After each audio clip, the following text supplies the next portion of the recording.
Hello दोस्तों, कैसे हैं आप सब। होप करता हूँ बढ़िया ही होंगे। मैं हूं कशिश तिवारी और आप देख रहे हैं केटीज टेक वर्ल्ड। पिछली वीडियो हमने देखा था लिनक्स कैसे इंस्टॉल करते हैं, सेंटोस हम कैसे इसको यूज़ करते हैं, किस तरीके से क्या प्रोसेस होता है जो इंस्टॉल करने का। इस वीडियो में हम देखेंगे डायरेक्टरीज क्या होती है और डायरेक्टरी का यूज़ हम समझेंगे। और डायरेक्टरी इतना मैं अभी ज़रूर बता दूं कि डायरेक्टरी के बिना आपका कोई भी कमांड आप नहीं चला सकते हैं। आपको डायरेक्टरीज के बारे में जानना बहुत ज़रूरी होता है। तो आप ज़रूर से इसको ज़रूर समझें। ये बहुत इंपॉर्टेंट लेक्चर है और ये थ्योरेटिकल लेक्चर होगा।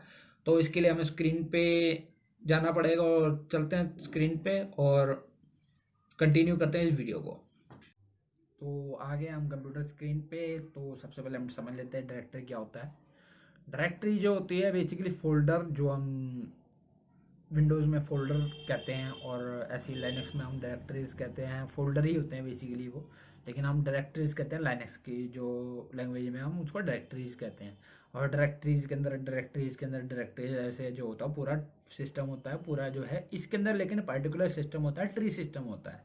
ट्री सिस्टम की आपकी एक मेजर डायरेक्टरी होगी, उसके अंदर आपकी अलग अलग डायरेक्टरीज होंगी।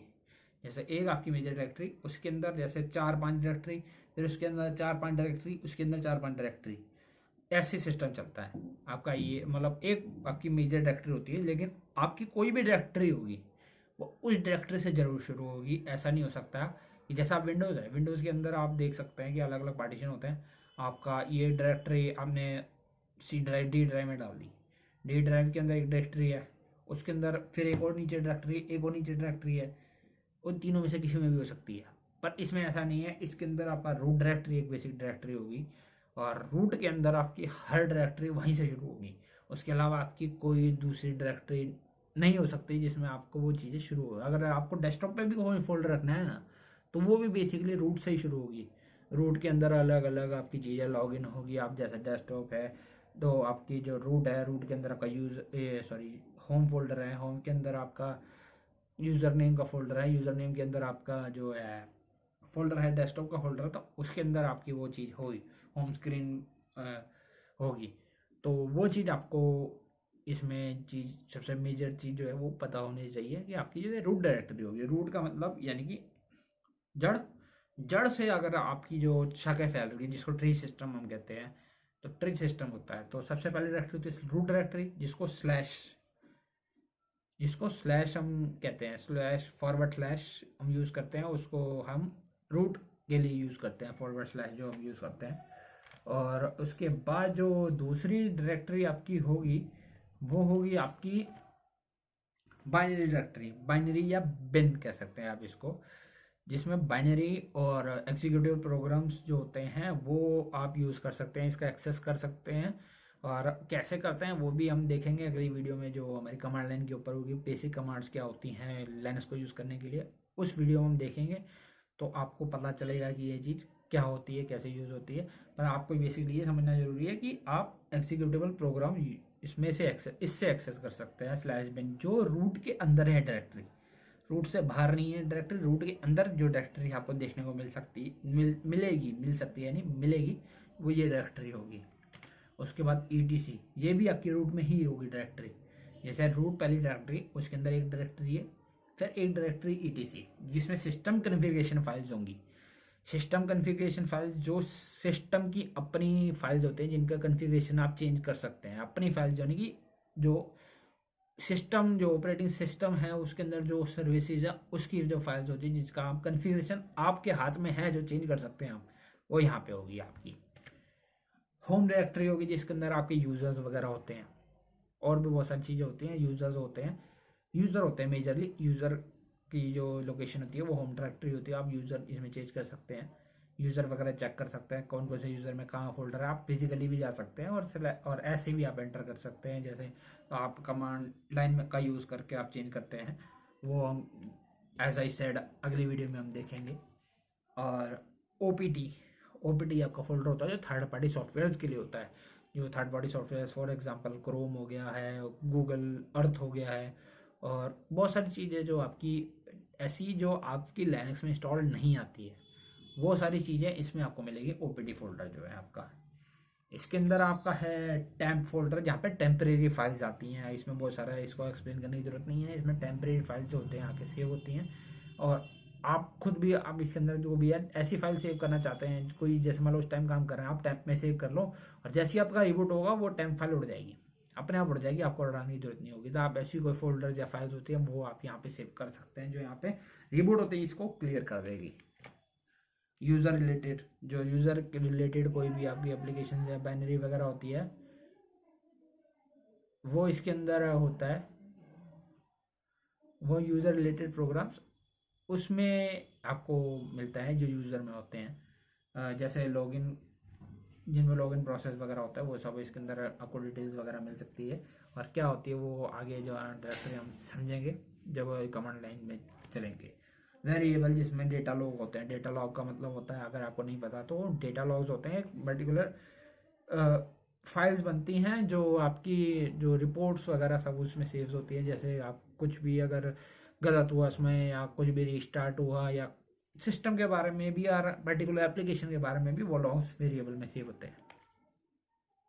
तो ये आपका प्रॉपर सिस्टम जो जैसे चलता है लिनक्स का, देख सकते हैं हम।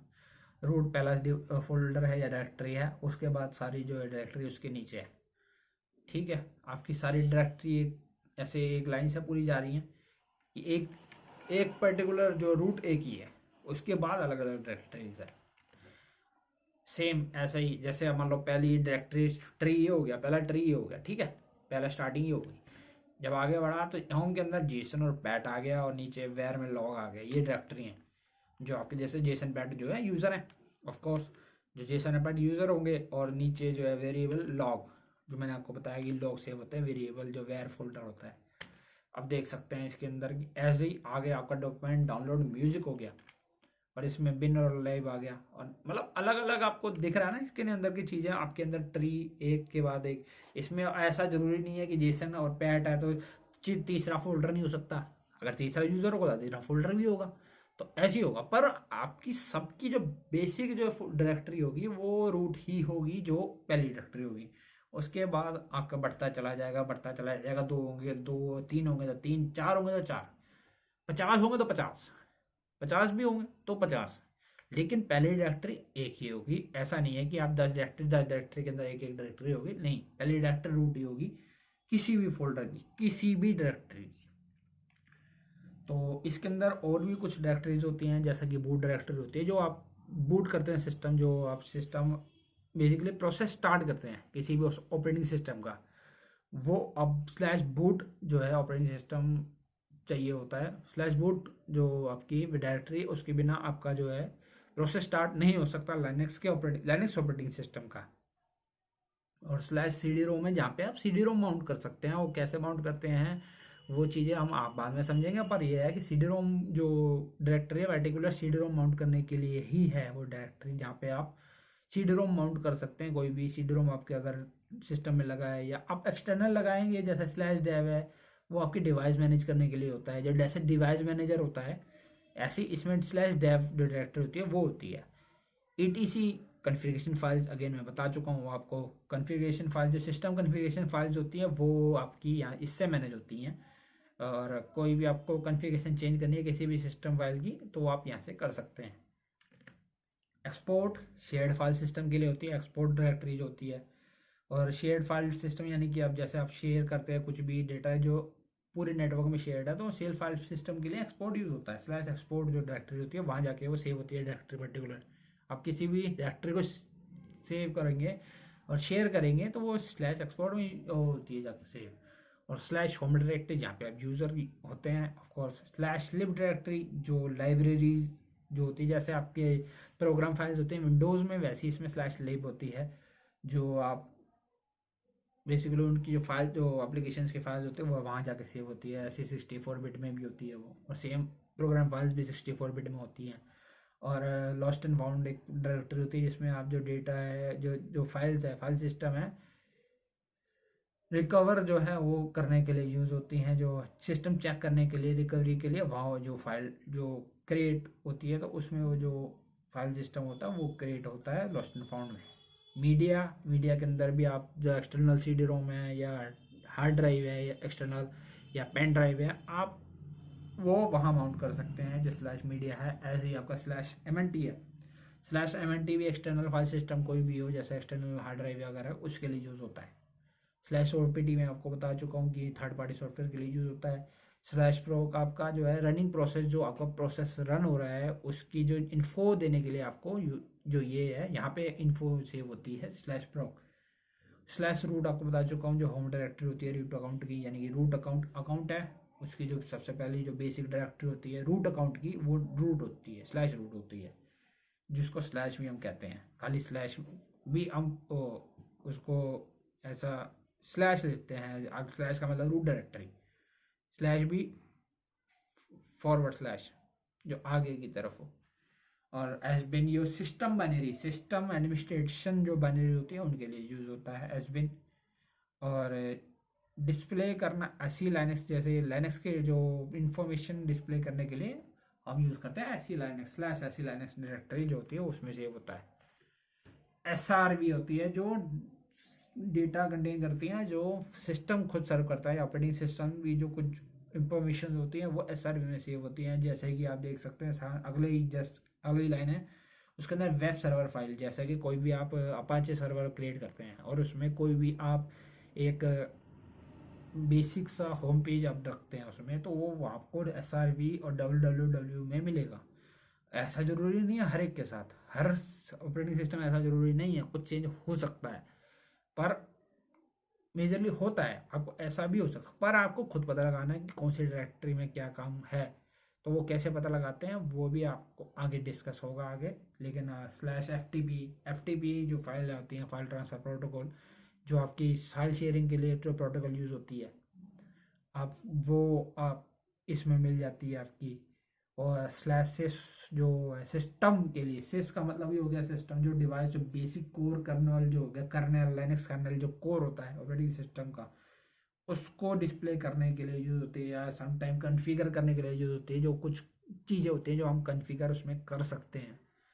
तो स्लैश टेम्प है, जो टेम्प जो आपको बता चुका हूँ कि मैं कैसे जो आपकी टेम्परेरी फाइल्स होती है वो होती हैं उसमें, और जैसे रिबूट होता है वो क्लियर हो जाती हैं। और कुछ इस तरीके से जो प्रोसेस होता है, ये बहुत लंबा हो जाएगा अगर मैं पूरा समझाने बैठूंगा। तो ये होता है कुछ इस तरीके से भी प्रोसेस होता है। यूज़र के अंदर बिन, जैसे यूज़र है, यूज़र के अंदर बिन फोल्डर है, यूज़र के अंदर लिब फोल्डर है, ऐसे जो डायरेक्टरीज है बेसिकली वो अलग अलग चीज़ें के लिए बिन यानी कि बाइनरी। लेकिन बाइनरी किसी और चीज़ की हो सकती है, जरूरी नहीं है कि आपकी वहीं मिलेगी, आपको खाली बिन फोल्डर के अंदर भी मिल सकती है, जो सिस्टम की बाइनरीज होगी, जो सिस्टम की बाइनरीज होगी पर्टिकुलर सिस्टम की। लेकिन बहुत सारी होती हैं जो सिस्टम से अलग बाइनरीज होती हैं जो आपको यूज़ करनी होती है, वो तो वो आपको यूज़र स्लैश बिन में मिलेगी। स्लैश लिब में आपको लाइब्रेरीज मिलेगी जैसे कोई अलग सॉफ्टवेयर है। और आपको स्लैश यूज़र में लोकल भी मिलेगा जो पार्ट नहीं ऑपरेटिंग सिस्टम का, उसकी बाइनरीज। बहुत सारी अलग अलग इसके अंदर सिनेरियोज होते हैं जो आपको समझने पड़ते हैं, और ऑफकोर्स जब आप काम करेंगे तभी आप समझ पाएंगे, उसके बिना आप नहीं जान पाएंगे। आप ऐसे अगर समझेंगे तो आप कंफ्यूज रहेंगे। काम करेंगे जरूर समझ में आएगा, बिल्कुल समझ में आएगा। आपको काम करने की ज़रूरत है, बस इस पर थोड़ा सा प्रैक्टिस करने की ज़रूरत है, जो कि अगले जो ट्यूटोरियल है उससे हमारी शुरू हो जाएगी। तो उसके बाद यूज़र के अंदर बिन यानी कि सिस्टम बाइनरीज का फोल्डर भी हो सकता है। स्लैश वेयर है, जैसे स्लैश वेयर के अंदर लॉग फोल्डर भी होगा, स्लैश लॉग। या इसके अंदर कई बारी ऐसा भी होता है कि स्लैश वेयर स्लैश HTML का फोल्डर अलग से, फिर स्लैश www, यानी कि ऐसा भी फोल्डर हो सकता है। जरूरी नहीं है कि आपका वो वैसे ही फोल्डर होगा, आपका SRV में ही फोल्डर होगा, ऐसा जरूरी नहीं है। तो आपको वो जरूर, अगर जैसे जैसे हम जो कोर्स आगे बढ़ेगा आपको हर चीज़ समझ में आने लगेगी। अभी आपको हो सकता है कंफ्यूज करे ये चीज़ें, पर आपको जैसे जैसे ये कोर्स आगे बढ़ेगा आपको समझ में आने लगेगी। अब ये डायरेक्टरी स्ट्रक्चर है एप्लीकेशंस का। जो एप्लीकेशन आपकी इंस्टॉल होती है वो कुछ इस तरीके से होते हैं, यूज़र, लोकल, क्रैश पैन, बिन। यानी कि आपका बिन तो आया, बिन आपका फोल्डर बना, आपका डायरेक्टरी बनी, पर कहाँ बनी? यूजर के अंदर, लोकल के अंदर, क्रैश प्लान, बिन। यानी कि वो नहीं है आपकी ये डायरेक्टरी, कुछ जो एप्लीकेशन अलग से एप्लीकेशन है, तो आपकी ऐसे भी बन सकती है, कुछ की यूजर बिन भी हो सकती है, कुछ की आपकी ओपीटी होगी, क्योंकि ओपीटी यानी कि थर्ड पार्टी सॉफ्टवेयर, तो वो होगी। जैसे आप देख सकते हैं, ये देखिए ओपीटी एवीजी बिन, यानी एवीजी आपका एंटीवायरस है, ओपीटी के अंदर एवीजी इंस्टॉल हो, एवीजी के अंदर ये सारे जो डायरेक्टरीज हैं, एवीजी के अंदर ही बिन है, एवीजी के अंदर ही ईटीसी है, या लिब है या लॉग है, वो एवीजी के अंदर है। जो एवीजी का है ओपीटी के अंदर, क्यों? वो थर्ड पार्टी है। लेकिन आपका थर्ड पार्टी नहीं होता तो वो अदर जो सिस्टम्स होते हैं उसके अंदर जो सिस्टम कॉन्फ़िगरेशन जो होती हैं आपकी ईटीसी, या फिर आप ईटीसी के अंदर स्टोर होती है, अगर आप वो सिस्टम का पार्ट होती, अगर वो नहीं है तो क्या हो रही है? यहाँ हो रही है। ठीक है, फोल्डर सबके होते हैं, बिन फोल्डर सबका होगा, पर वो कहाँ होगा, एप्लीकेशन कौन सी है उसके हिसाब से पता चलेगा क्या है फोल्डर। ऐसे आप देख सकते हैं गूगल है, Google OPT, Google Chrome, Chrome earth, earth के आगे बिन भी हो सकता है, कुछ भी हो सकता है, बहुत सारी चीजें हो सकती है ना, लेकिन आगे होगी। लेकिन ये बेसिक स्ट्रक्चर यही आएगा, ओपीटी से शुरू को, क्यों? वो थर्ड पार्टी है। अब जो मोस्ट जो कॉमन डायरेक्टरी जो हम जानते हैं और हमें जानना चाहिए जिनके बारे में, वो होती है रूट। रूट के अंदर जितनी डायरेक्टरीज होती हैं वो सारी आपको पता होनी चाहिए। उसके अलावा बहुत सारी डायरेक्टरीज होती हैं जो आपको नहीं भी पता होगा तो चलेगा, पर ये आपको पता होनी ही चाहिए कि ये डायरेक्टरीज होती हैं और इसके अंदर हमें काम करना है, क्योंकि इसी के अंदर सारी डायरेक्टरीज होंगी ना। आप रूट है, रूट के अंदर bin, ETC, home, OPT, temp, user, var, ये सारी जो डायरेक्टरीज होंगी आपकी रूट के अंदर ही होगी। पर वो जो उन सब डायरेक्टरीज के अंदर जो डायरेक्टरीज है वो आप याद नहीं रख सकते, पर इन डायरेक्टरीज को तो आप याद रख सकते हैं कि आप इन डायरेक्टरीज का यूज कैसे कर सकते हैं, वो चीज़ आपको पता होनी चाहिए, जो अब आगे जो वीडियो में हम डिस्कस करेंगे। और जो कमांड लाइन है इंटरफेस, वो आप देख सकते हैं कि कमांड लाइन इंटरफेस और जीयूआई इंटरफेस में देखो क्या फ़र्क होता है, सबको पता है, सबको पता है कि क्या फ़र्क होता है दोनों में। क्यों? एक तो कमांड, आप कमांड इस पे चलाते हो इंटरफेस पे, वो होती है कमांड लाइन इंटरफेस जो आप टाइप करके चलाते हो, और जीयूआई का मतलब होता है आप बेसिकली जाके क्लिक क्लिक क्लिक, आप वो जगह तक पहुंच गए, या कुछ आपने सर्च मारा फिर ये क्लिक करा, जो आप इंटरेक्ट कर सकते हो जिससे। बेसिकली आप ये इससे इंटरेक्ट नहीं करेगा, आप पर्टिकुलर कोड की भी कमांड चलाओगे, या कोड होगा जो आपका कमांड, जिसको हम कहते हैं कोड होगा। जैसे कि हमें कुछ भी करना है और कोई भी हमें सर्विस रिस्टार्ट करनी है तो हम कहेंगे HTTPD स्पेस या सर्विस का नाम, ऐसे पूरा हम पर्टिकुलर वही फॉर्मेट देखेंगे हम। ये नहीं कि कुछ भी, जैसे सर्च करते हैं हम, सर्च तो हम कुछ भी कर देते हैं। जैसे हमें करना है कि विंडोज सर्वर, या SRV कर देंगे तो वो अपने आप उठा लेगा ना। तो वो चीज़, वो इंटरेक्टेबल चीज़ है कि चलो यार गलत बोल दिया लेकिन समझ तो गया। तो सॉरी, ये जो है आपका कमांड लाइन में नहीं होता, कमांड लाइन में आपको एग्जैक्ट करना पड़ता है, और जीओए में ऐसा नहीं होता। जीओए में आप कर सकते हैं, इंटरेक्टेबल होता है वो, तो पावरफुल होता है। पर जो कमांड लाइन होता है वो पावरफुल ज़्यादा होता है। पावरफुल क्यों ज़्यादा होती है? वो एग्जीक्यूट जल्दी कर लेती है चीज़ें। आपको कोई भी जीयूआई का इतना लंबा चौड़ा प्रोसेस नहीं है कि आप जाओगे, आपने कमांड एक, ठीक है, आपके पास शो हुआ डिजिटल आपको शो हो रहा है, आप गए, फिर वो उसमें बाइनरी में कन्वर्ट हुआ, फिर वो को प्रोसेस हुआ, कुछ और आउटपुट निकल के आया, इतनी चीज़ें नहीं होती है। आपका बाइनरी में सीधा ये गया, ये चीज़ें जल्दी होती है।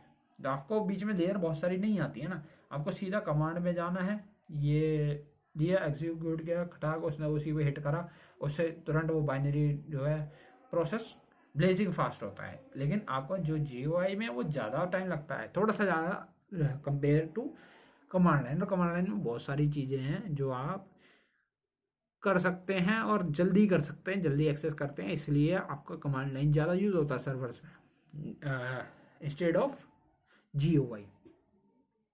पर सर्वर डिस्ट्रीब्यूशन में आपका जीओवाई इंक्लूड नहीं होते हैं, जो लाइनक्स के होते हैं मेजरली। ऐसे विंडोज़ के भी सर्वर होते हैं जिनमें कोर एडिशन होता है, खाली जो कोर एडिशन होता है उसमें जीओवाई नहीं होता। जो बेसिकली होते ही हैं वो सर्वर के लिए, वो उसमें कोई भी आप जीओआई का यूज़ कर ही नहीं सकते, होता ही नहीं है उसके अंदर। और जीओआई CLI दोनों जो मिक्सचर होता है वो आता है आपका डेस्कटॉप, ठीक है। डेस्कटॉप होता है जो इसके अंदर दोनों चीज़ आती है, CLI भी GUI भी। पर जो आप सर्वर की बात करें तो सर्वर के अंदर खाली CLI आता है, GUI नहीं आता है।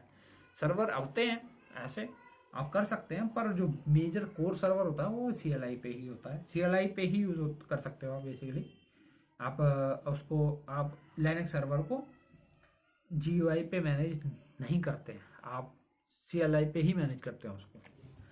तो ये देख सकते हैं आप, ये यहाँ पे विकीपीडिया आपने सर्च करा है, विकीपीडिया सर्च करा है, आप जो GUI में काम कर सकते हैं, GUI में ये काम करते हैं आप, विकीपीडिया आपने सर्च करा ऐसा आएगा कुछ, ठीक है।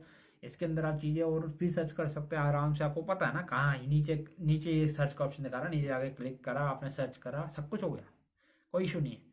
पर आप अगर इसी चीज़ को अगर आप कमांड लाइन में यूज़ करेंगे तो आपको दिक्कत हो सकती है। दिक्कत क्या हो सकती है कि आप जो है इसमें आपको चीज़ें वो वैसी नहीं मिलेगी जैसी आप चाहते हैं, और दूसरा आपको कमांड कोडिंग वगैरह करनी पड़ेगी, वो चीज़ अलग, तो उसके लिए ज़्यादा बेटर GUI है। तो ये चीज़ आपको डिफरेंस समझना पड़ेगा, कि जो बहुत ज़्यादा मैं डिटेल में नहीं जाऊँगा। अगर ये देखिए मैं आपको दिखा देता हूँ, ऐसा विकीपीडिया अब ऐसा खुलेगा अगर आप यूज़ करेंगे कमांड लाइन तो ये फ़र्क होता है, बेसिक डिफरेंस होता है। तो वीडियो लंबी होती जा रही है तो बहुत ज़्यादा हम इसमें नहीं जाएंगे। तो इसके बाद आप देखते हैं कि प्रॉम्प्ट क्या होते हैं। प्रॉम्प्ट आप देख सकते हैं, प्रॉम्प्ट इसके अंदर सबसे पहली चीज़ लिखा हुआ है, जो आपके जो स्टार्टिंग में आता है ना, जो कमांड लाइन इंटरफेस होता है उसका स्टार्टिंग में छोटा सा पार्ट आता है, वो होता है प्रॉम्प्ट। प्रॉम्प्ट कैसा हो सकता है, प्रॉम्प्ट आपको समझना पड़ेगा कैसा हो सकता है। जेसन एट लिनक्स सर्वर लिखा है इसमें, क्या है इसका मतलब, जेसन जो यूज़र है और Linux server at Linux server, यानी कि आपका जो सर्वर है, जो बेसिक पीसी है, पीसी का नाम है वो है लिनक्स सर्वर। जरूरी नहीं है लिनक्स सर्वर, कुछ भी हो सकता है, ये तो एग्जांपल के लिए है।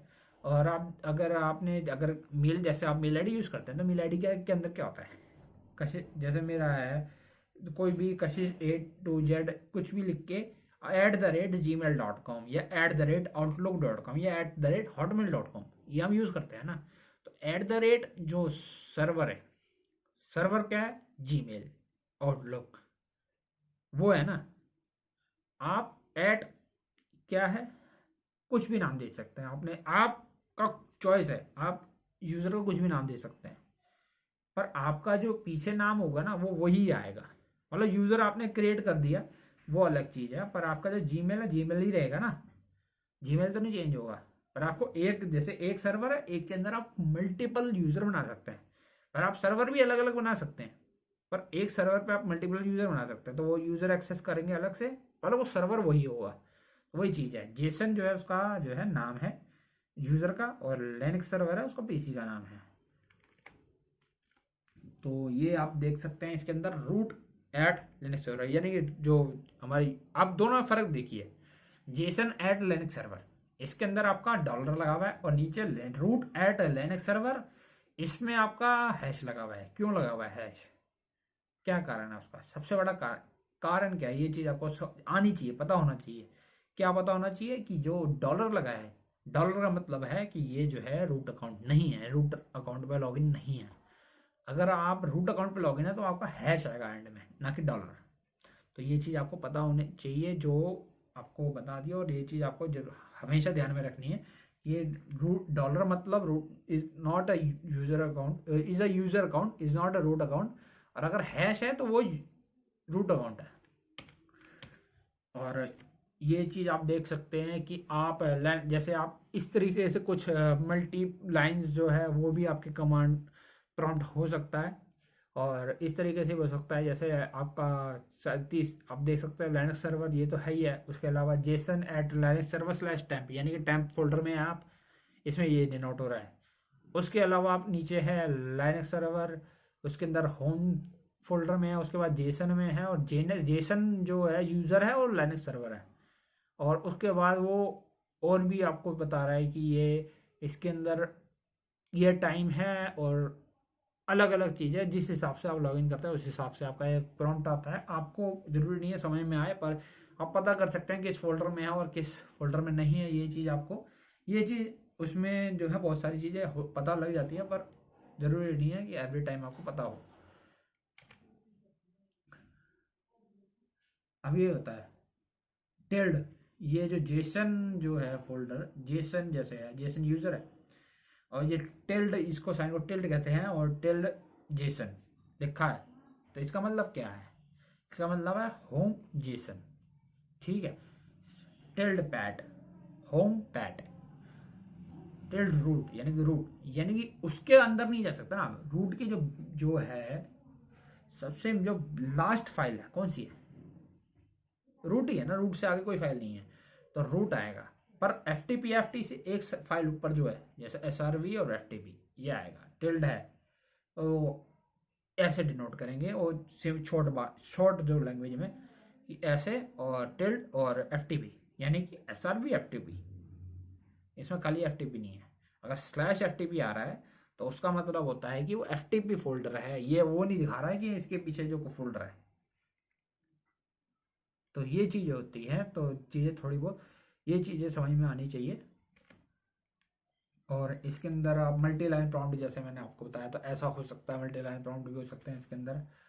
और समरी आपकी जो है, जो shell is a user interface है, जो शेल होता है हमारा जो है डिफ़ॉल्ट यूज़र इंटरफेस होता है, और टर्मिनल है वो एप्लीकेशन, जैसे टर्मिनल यूज़ करते हैं ना, वो हम CLI के लिए यूज़ करते हैं, CLI एक्सेस करने के लिए टर्मिनल हम यूज़ करते हैं। लेकिन शेल जो है, हम शेल है हमारा जो यूज़र इंटरफेस है डिफ़ॉल्ट, वो शेल होता है, जिसको हम वो यूज़ करते हैं, SSH यूज़ करते हैं, उसको सिक्योर शेल कहते हैं, जिसका यूज़ करके हम दूसरे सिस्टम को एक्सेस कर सकते हैं। और जो शेल प्रॉम्प्ट होता है वो हम जो बहुत ज़्यादा उसमें प्रेजेंस होती है उसकी, पर हम यूज़ करते हैं किस पे? टर्मिनल पे। शेल हमारा कोर जो इंटरफेस होता है ना, वो शेल होता है, ठीक है। और रूट होता है सुपर यूज़र है, तो ये हमें जानने को मिला कि रूट होता है वो सुपर यूज़र होता है। तो इसके बाद आपकी और जो कोई चीज़ आपको बेसिक चीज़ें हैं, वो अगर आपको कोई भी क्वेश्चन है तो आप पूछ सकते हैं। इसके अलावा आपकी जो ये थ्योरी है बेसिक, जो आपको जाननी चाहिए, वो मैंने आपको एक्सप्लेन कर दी है। तो अब इसके बाद की जो बेसिक जो कमांड्स की वीडियो होगी, इसकी अगली वीडियो होगी, वो आप ज़रूर देखिएगा, वो भी आपके वाकई काम की वीडियो होने वाली है। तो इसको यहीं तक रखते हैं, ये वीडियो वैसे ही बहुत लंबी हो गई है। तो ये था डायरेक्टरी फाइल सिस्टम, एक छोटा सा लेक्चर। उम्मीद करता हूँ सबको समझ में आ गया होगा, और कोई भी क्वेरी या सजेशन हो अपने नीचे कमेंट करना मत भूलिएगा।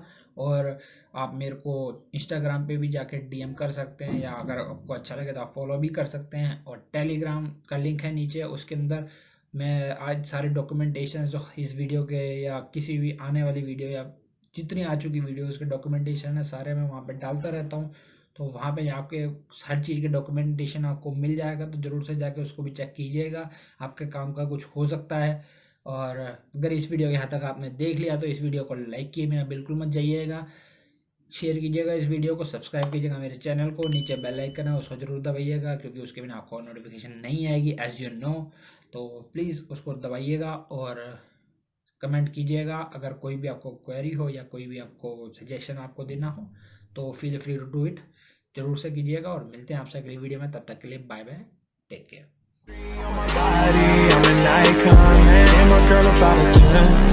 I should fuck her in a Benz.